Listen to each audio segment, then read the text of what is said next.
आज आपण को कहवा चाहे केवल बरगढ़ जिले में ये बरगढ़ जिले में ही 15 अप्रैल और चाषी भाई मानू एमएसपी बाबद 200 कोटी टंका पाखापाखि प्रदान करा 800 टंका हिसाब में इनपुट सहायता बाबद आज आपण मानू पाखापाखि 70 कोटी अधिक टंका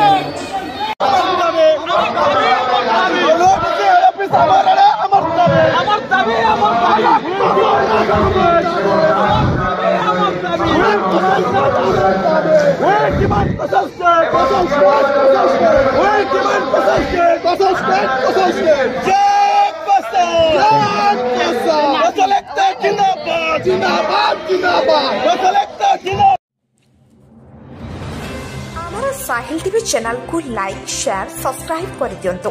अंचल समस्या और गुरुत्वपूर्ण खबर देखि पारिबे।